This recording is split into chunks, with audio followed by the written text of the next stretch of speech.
Hey yo, what's up? Welcome back to my YouTube channel. I'm here in Houston, Texas. I am here at the Space Center Houston again for another NASA review for you guys.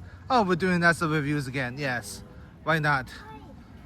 I actually like NASA. I've been coming to NASA since I was a kid, and we have delegations coming from China. So we take the delegations to come. Stop it. Please check your bag, please. Just yours. So we come here like when the delegation comes. Free, yes. Did you want to get in line 2 number, please? Line number 2. Line number 2? Okay, thank you. 3, 2, 1. Next.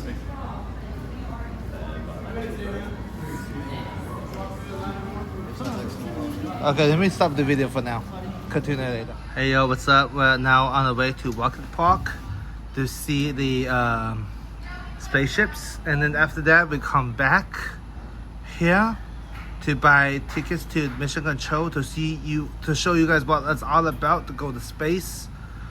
We're gonna see a point of view of the astronauts today. This is another NASA review, NASA video. We're gonna be having delegations coming from China more frequently now, so we will be showing you guys more and more NASA and other parts of Houston as well, like downtown, Medical Center, Galveston, Kima, and a lot of food reviews when the delegations are here. So we're gonna have a lot of food reviews too as well, and a lot of things that you guys will not see from other people's channel, because you know me, I'm top secret, so I'll show you all those top secret things as well. Let me actually end the video. Has been leading spaceflight operations for over 60 years. The land of space energy was first followed previously on by Rice University, who later sold the land to the U.S. government in 1962 to begin work from the Manned Space Flight Center, known today as Space Center Houston.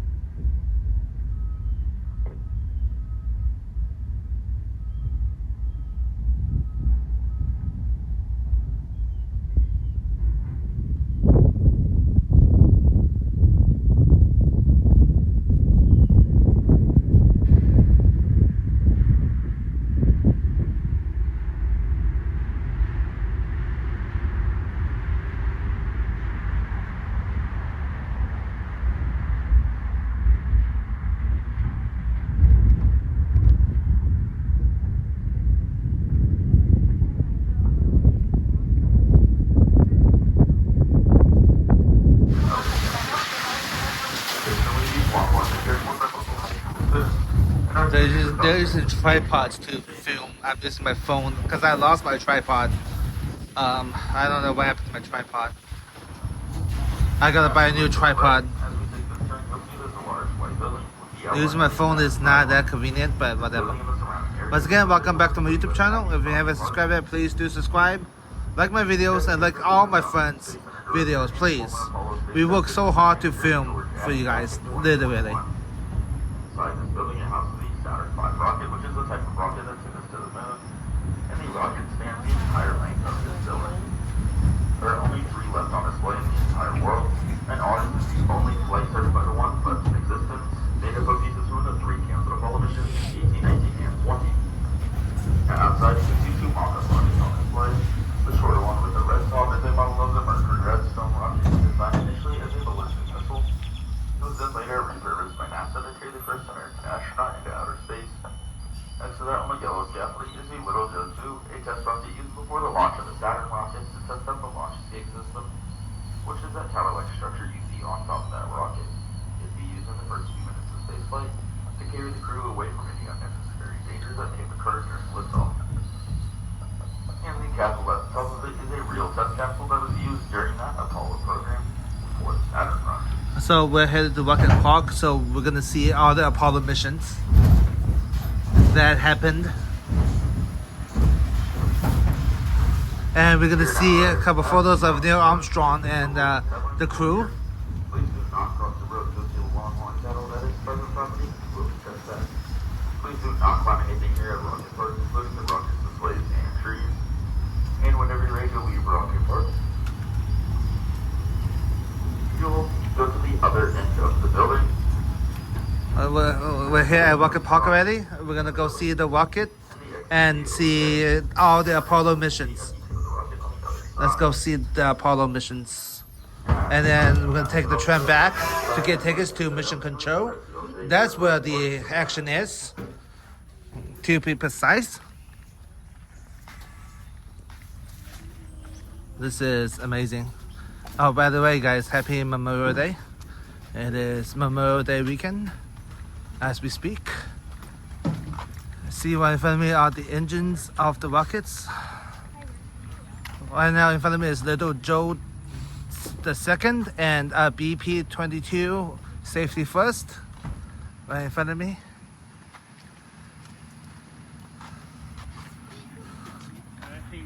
This is a good rocket.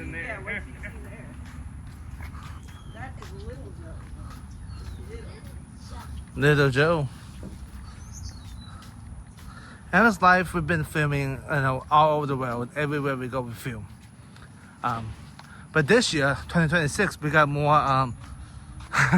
This is the Saturn rocket ship, the Saturn, United Saturn, I believe. This is F1 engine, power for the rocket.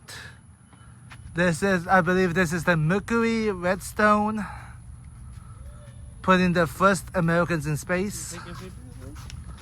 And then we have J2 engine, Vesta Sidekick. And then, what about the Inter Rocket Park? This is amazing. Once again, this is Memorial Day weekend. We're gonna have a lot of fun today. Yeah. Look at this. Look at this baby, guys. Look at this baby. Holy macaroni. Over there is Neil Armstrong and his crew. But this is, whoa, baby, whoa.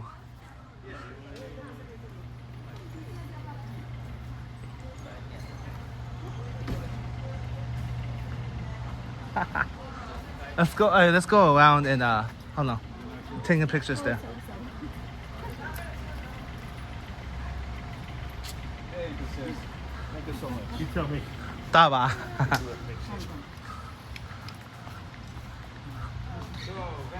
This is the back of the rocket ship.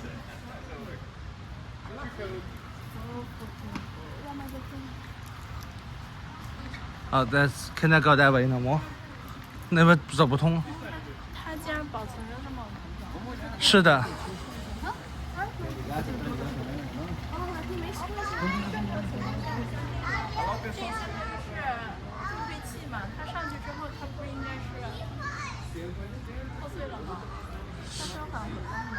它要返回的应该是。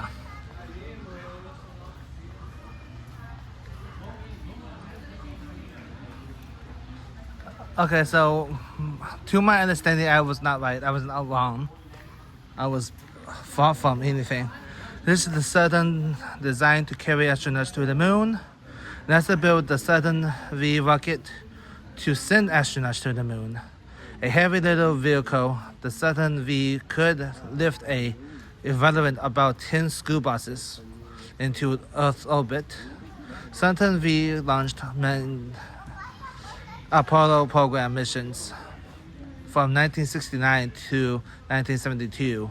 It was also used in 1973 to launch Skylab, the first American space station. I'm gonna zoom in actually on this one. And this is 3 rocket stages to the moon. To carry 3 astronauts to the moon, the Saturn V carried massive amounts of fuel. Most of the weight of the rocket was fuel.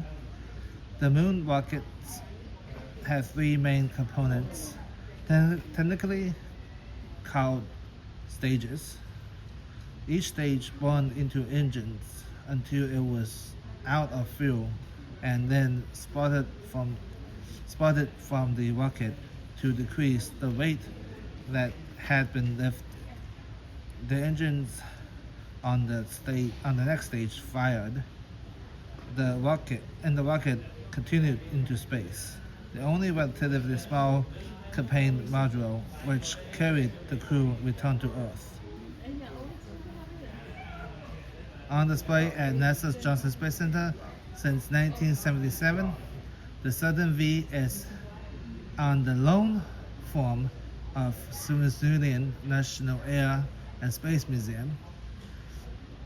Conversions and renovations was led by the Smithsonian Institutions in 2004 to 2005 through Convention Situations Inc. of Washington, D.C.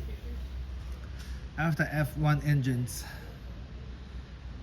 integrate, it takes 9 seconds to build enough thrust for liftoff. Rocket intended speed of about 6,000 miles, which is 9,700 kilometers per hour, and about 38 miles, which is 61 kilometers, added to about 550 miles, which is 80 kilometers downrange. That's what the boats dispatch, now empty, first stage, and falls into the Atlantic Ocean. Ladies and gentlemen, I'll give you the great Saturn V rocket. All right, let's continue and move on.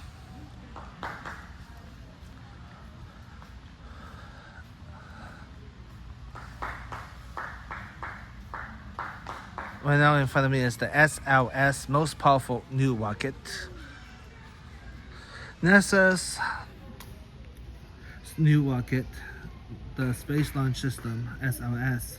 It is a heavy lift vehicle like the Saturn V. The new 143-ton class, 130 metric ton class rocket is to be upgraded over time with more powerful versions. The SLS is designed to travel beyond Earth's orbit to the Moon, Mars, and other destinations in the solar system. The Space Launch System (SLS) is a space shuttle delivered launch vehicle which uses 2 solid rocket boosters. The first stage of the SLS is enlarged versions of the Space Shuttle Extreme tank and has a same diameter to that Saturn era mechanism can be reused. The new rocket uses RS-25 engines, which performed furiously during 135 shuttle launches and became the gold standard for reliability and power. The new system uses a single upper stage to boost new crew capsule into deep space. Orion new crew capsule, like the Saturn V, as the SLS crew buckets will carry a capsule of the crew. NASA's new crew vehicle is called Orion. Orion borrows its shape from the Apollo capsules, which splashed into the ocean like the Orion will return from space at a very high speed. Orion takes an advantage of the 21st century technology. It supports electronics, preparations, and heat protection. And here we have the rocket. This rocket was flight ready, as you can see, to launch pad 1 inch at a time. Wow. NASA assembled the Saturn V on a mobile platform, which included a launch tower with 8 swing arms and a crew access arm. Wow. And this baby can go approximately at an altitude of 115 miles, which is 185 kilometers, about 1,000 miles, which is 1,600 kilometers downrange. This is a really big baby. Really big baby. Alright, let's go see the crew of the Apollo missions. Including yours truly, Neil Armstrong.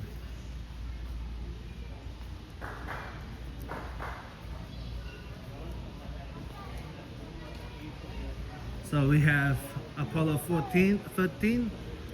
So all the way, we have a lot of Apollo missions here. This is Apollo 14.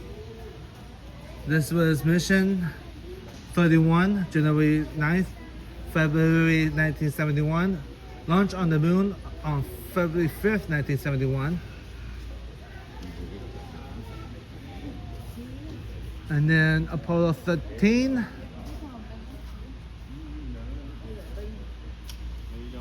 Was launched on April 1970.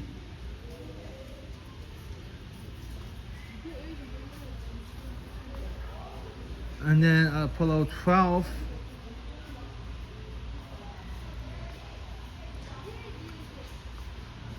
was launched in November 19th, 1969.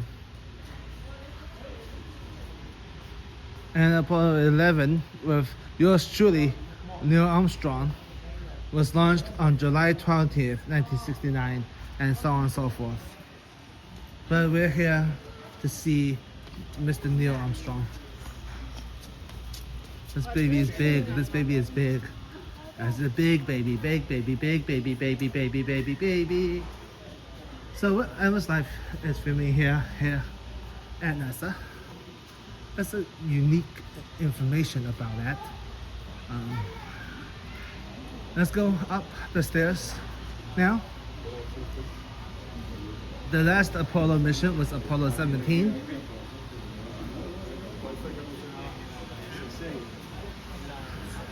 Yeah, the last, like I said, the last mission was Apollo 17, December 11th, 1972.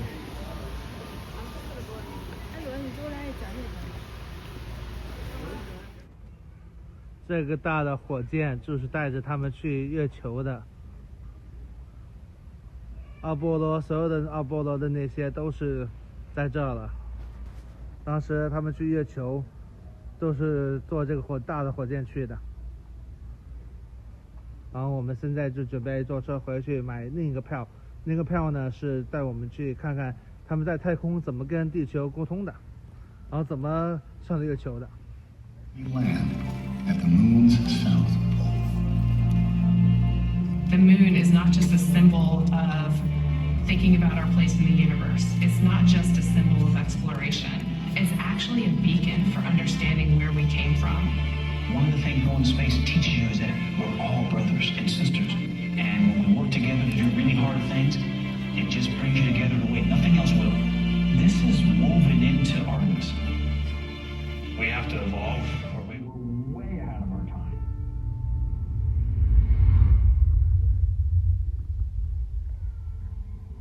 President of the United States. 肯尼迪总统。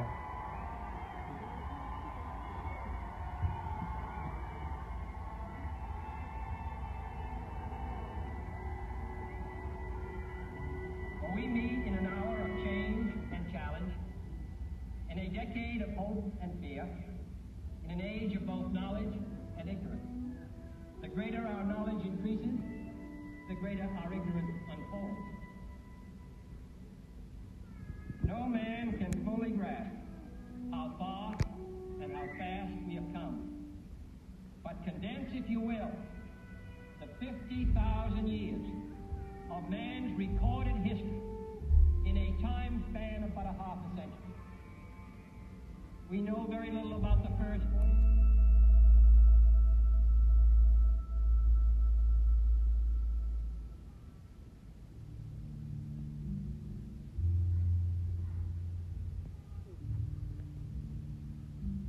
You know, growing up, I loved things that made me feel small. I loved looking at the night sky. I loved things that made me ponder this greater universe and my role in it. You know, I was climbing trees to go look at the stars in my backyard and, you know, seeking out little adventures of my own.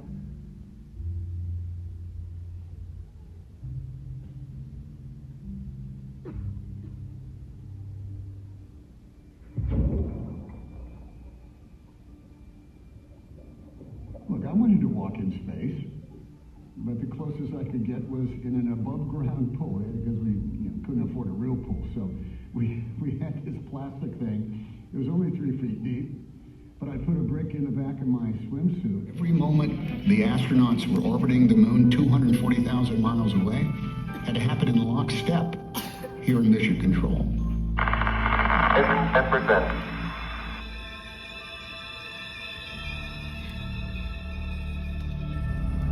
The spacecraft systems and trajectories were all tracked and analyzed by an army of engineers and scientists, any one of whom could call a halt to the landing if they saw a problem. Eagle, we got you now. It's looking good, over. Okay, all flight controllers, go for powered descent. Retro? No. Fido. Go. Guidance. Control. Go. Calcom. Go. GNC. Go. Com. Go.